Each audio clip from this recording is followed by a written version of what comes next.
بزرگوں، دوستوں، نوجوان ساتھیوں، عزیز بچوں، السلام علیکم ورحمۃ اللہ وبرکاتہ۔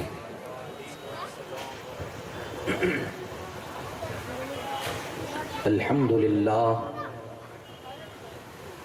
للہ رب العالمین والعاقبۃ للمتقین، والصلاة والسلام علی سید الانبیاء والمرسلین وعلى آلہ الطیبین واصحابہ الطاہرین اجمعین، اما بعد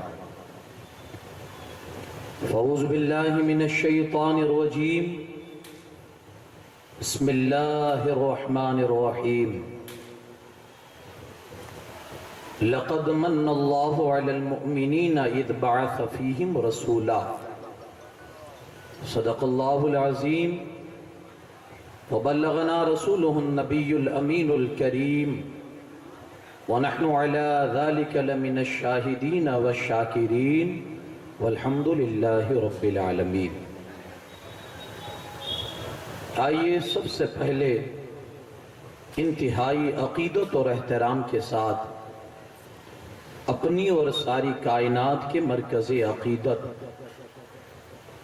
کونین کی زینت، آفتاب رسالت، مہتاب نبوت، شمع بزم ہدایت، شہر یار ارم، تاج دار حرم، شفیع المذنبین، جان عالمین، رحمت للعالمین، حضور احمد مجتبی محمد ارواحنا فدا صلی اللہ علیہ وسلم کی بارگاہ بے کس پناہ میں جھوم کر درود پاک کا ہدیہ پیش کرے۔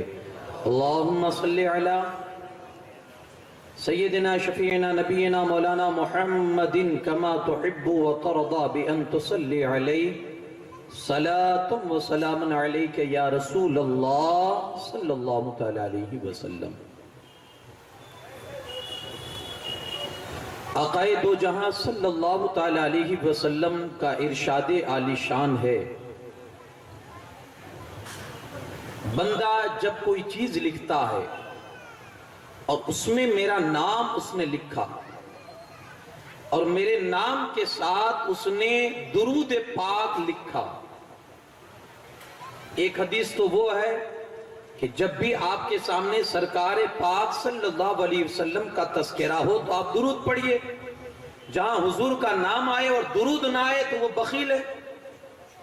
اسی طرح سے اگر آپ کہیں کچھ لکھ رہے ہیں اور اس میں آپ نے سرکار اقدس صلی اللہ علیہ وسلم کا نام لکھا اور حضور پر درود بھی لکھا، نام لکھا اور حضور پر درود بھی لکھا، اللہ کے رسول صلی اللہ علیہ وسلم فرماتے جب تک اس کا وہ درود اس میں لکھا رہے گا اللہ کے فرشتے اس بندے کے لیے مغفرت کی دعا مانگتے رہیں گے۔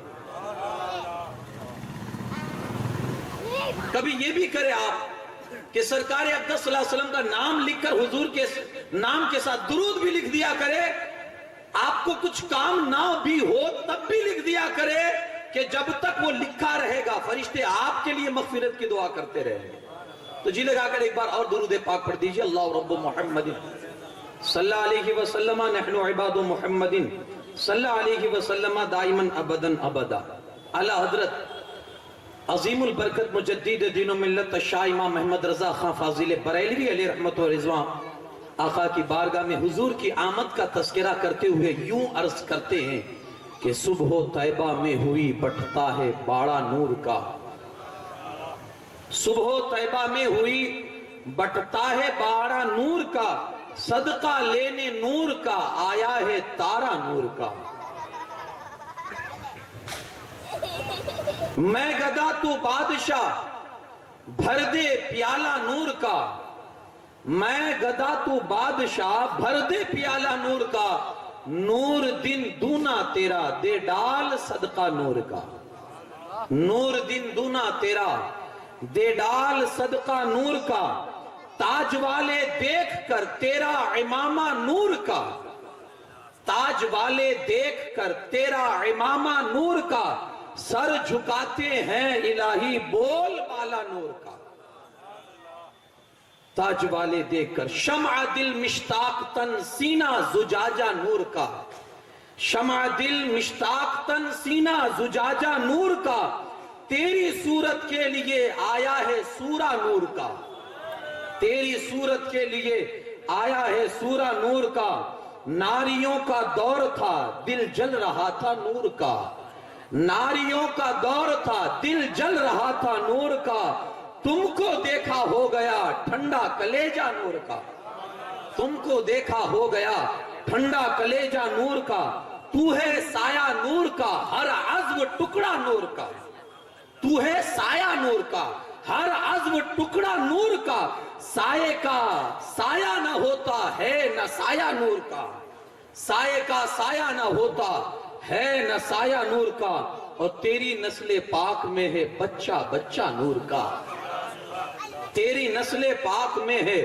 بچہ بچہ نور کا، تو ہے عین نور تیرا سب گھرانہ نور کا، تو ہے عین نور تیرا سب گھرانہ نور کا، نور کی سرکار سے پایا دو شالہ نور کا، ہو مبارک تم کو ذوالنورین جوڑا نور کا، ہو مبارک تم کو ذوالنورین جوڑا نور کا۔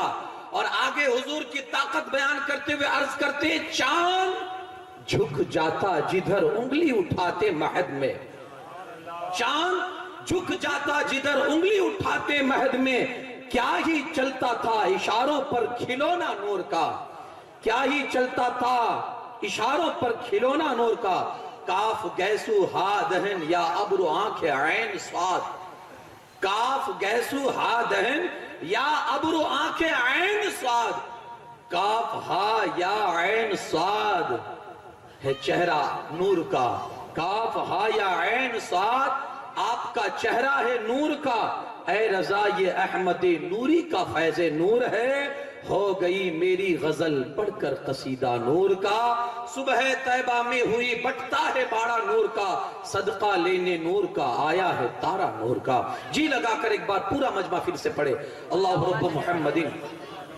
صلی اللہ علیہ وسلم، نحن عباد محمد صلی اللہ علیہ وسلم دائما ابدا ابدا۔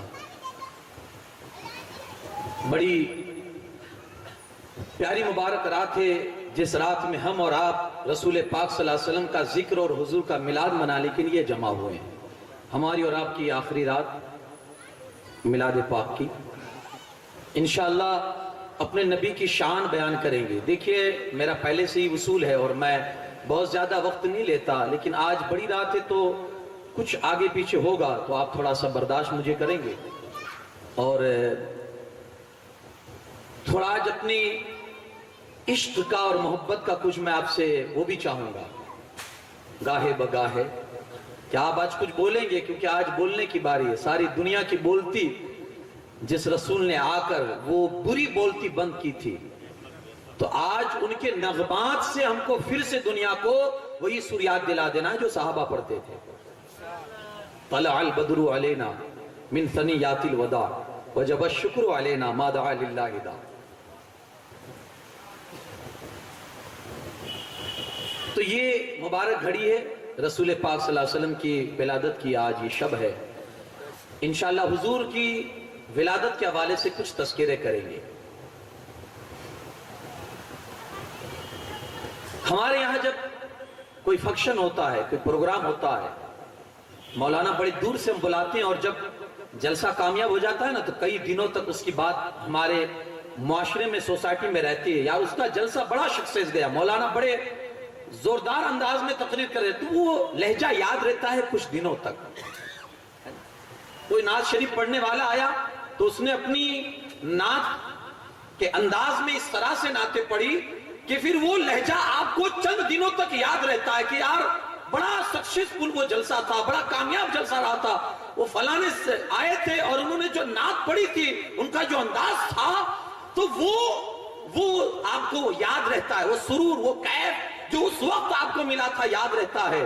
میرے بھائی جب دنیا میں میرے آقا آئے نا، پوری دنیا کا نقشہ بدل گیا تھا۔ بھلا وہ منظر اور وہ جو لطف تھا، بھلا ہم مسلمان وہ لطف کیسے بھول سکتے ہیں؟ اسی لیے تو جب بھی بات آتی ہے سرکار کی ولادت کی، حضور کی آمد کی، تو جہاں بھی ہوتا ہے ہم سرکار کا میلاد اور حضور کے جشن کی خوشیاں منانا شروع کر دیتے ہیں۔